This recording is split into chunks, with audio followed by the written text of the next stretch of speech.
जय जिजाऊ, जय शिवराय. मत माझं, प्रतिक्रिया तुमची, यामध्ये आपलं सहर्ष स्वागत. मित्रहो, सध्या महाराष्ट्र राज्यामध्ये 29 महानगरपालिकांच्या निवडणुकांची रणधुमाळी उडलेली. त्यासाठी उमेदवारी आज दाखल करणं असेल, उमेदवारी मिळणं असेल, या विविध गोष्टींसाठी प्रत्येक पक्षात चढाओढ पाहायला मिळाली. पण त्यामध्ये भाजप शिस्तप्रिय पक्ष स्वतःला म्हणवून घेत होता आणि त्याच भाजपात एवढा गोंधळ का, हा प्रश्न मनाला लागून गेला. भारतीय जनता पार्टीचे नेते, मग ते केंद्रातले असो किंवा राज्यातील असो, वारंवार सांगतात की भाजपा हा शिस्तप्रिय पक्ष आहे. पार्टी विथ डिफरन्स हे भाजपाचं तत्त्व आहे. मग या शिस्तप्रिय पक्षाबद्दल आज बोलायला भाग पडतो. ते सध्याचा राडा पाहून. महानगरपालिकेच्या निवडणुकीमध्ये जे कार्यकर्त्यांनी वर्षानुवर्ष काम केले, जीवाचं रान केले, निष्ठावंत राहिले, एकनिष्ठ राहिले, कडवे राहिले, त्या कार्यकर्त्यांना आज संधी नाही. म्हणून संपूर्ण महाराष्ट्र राज्यभर गोंधळाचं वातावरण पाहायला मिळतं. खरं तर छत्रपती संभाजीनगरमध्ये महिला कार्यकर्त्यांनी शिव्यांची लाखोळी वाहिली. काही ठिकाणी स्वतःच्या अंगावर पेट्रोल ओतून घेण्याचे प्रकार घडले. नागपूरमध्ये तर महसूल मंत्री चंद्रशेखर बावनकुळे यांची गाडीसुद्धा कार्यकर्त्यांनी अडवली आणि त्यांना जाब विचारला की आमचं काय चुकलं, आम्हाला तिकीट का नाही आहे. नितीन गडकरी यांच्या घरासमोरसुद्धा कार्यकर्त्यांनी प्रश्नांची सरबत्ती केली की भाजप हा काँग्रेस होणार का, किंवा काँग्रेसची भाजपा होणार का, किंवा भाजपाची काँग्रेस होणार का, असे विविध प्रश्न कार्यकर्त्यांनी नितीन गडकरींना सुद्धा विचारले. तर परिणय फुके हे किसान गावंडींना समजावत असताना, चर्चा करत असताना कार्यकर्त्यांनी त्यांना घरात कोंडून ठेवलं की यांनी भाजपाचा उमेदवारी अर्ज यांना भरता येऊ नये, म्हणून हा प्रकार घडला. पुण्यातसुद्धा महिला नेत्या पूजा मोरे यांना भाजपनं उमेदवारी नाकारली. त्या नाकारल्यानंतर पूजा मोरेंनी एवढा आटापिटा केला की मीडियासमोरसुद्धा त्या ढसाढसा रडल्या. याचं कारण काय असावं याचा जर विचार केला तर सुरुवात भारतीय जनता पार्टीमध्ये इनकमिंग व्हायला काँग्रेसपासून झाली.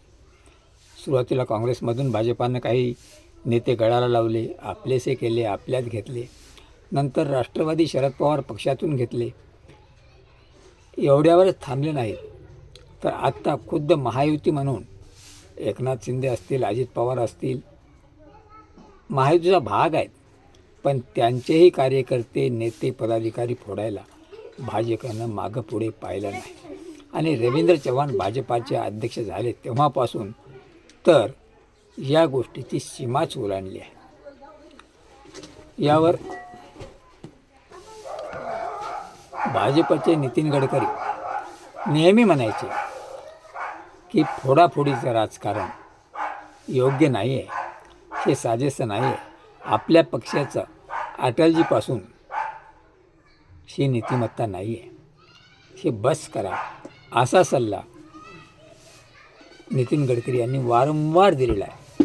त्यानंतर सुधीर मुनगंटीवार तर म्हणाले, आमचा पक्ष म्हणजे शनी शिंगणापूर, कारण शनी शिंगणापूरला कुठे दरवाजाच नाही आहे, तसं आमच्या पक्षात देखील दरवाजा नाही आहे. कुणीही या, कुठूनही या आणि आत घुसा, ही तिखट प्रतिक्रिया मुनगंटीवार यांनी दिली. यामुळं मूळ भाजपवासी जे कार्यकर्ते आहेत ते नाराज आहेत. तर ते आताच्या निवडणुकीत किंवा इथून पुढे होणाऱ्या निवडणुकीमध्ये पक्षाचा आदेश पाळतील का, यावरही साशंकता आहे. प्रश्न आहे, तर पूर्वीच्या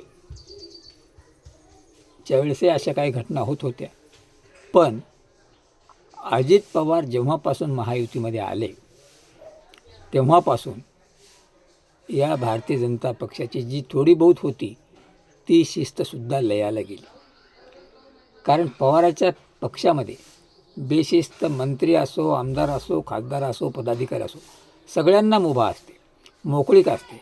मग तीच मुभा, तीच मोकळीक भारतीय जनता पक्षाच्या कार्यकर्त्यांनासुद्धा हवी आहे. म्हणून हा गोंधळ होता.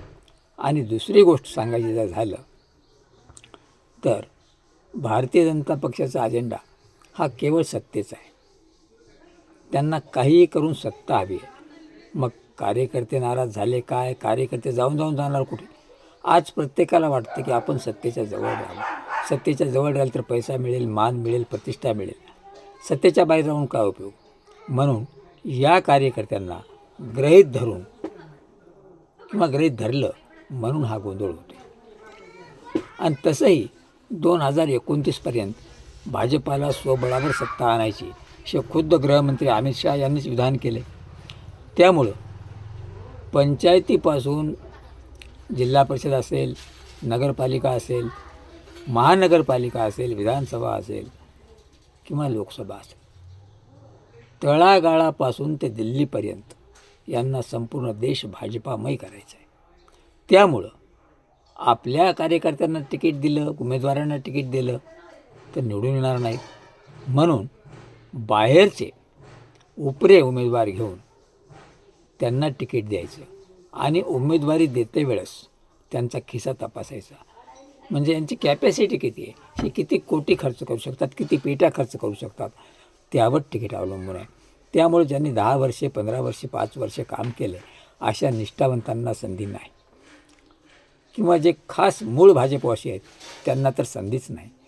म्हणूनच भाजप हा भाजप नाही तर काँग्रेसचा भाजप झाला आहे किंवा भाजपची काँग्रेस झाली आहे असं म्हणायला इथं जागा उरते.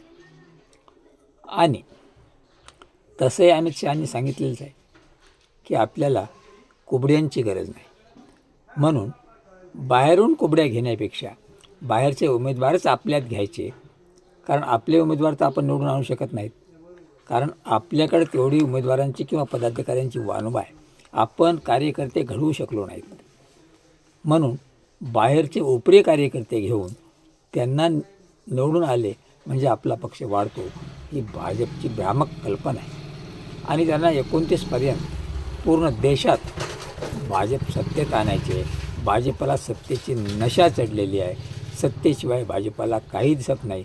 त्यामुळं कार्यकर्ते रुसले काय, रागावले काय, जाऊन जाणार कुठे असं गृहीतक त्यांनी धरलं आहे. आणि या गृहीतकामुळेच आजचा गोंधळ होतो आहे. म्हणूनच म्हणावं वाटतं आहे, भाजप शिस्तप्रिय पक्ष म्हणतात, मग हा गोंधळ का? सांगा, तुम्हाला काय वाटतं?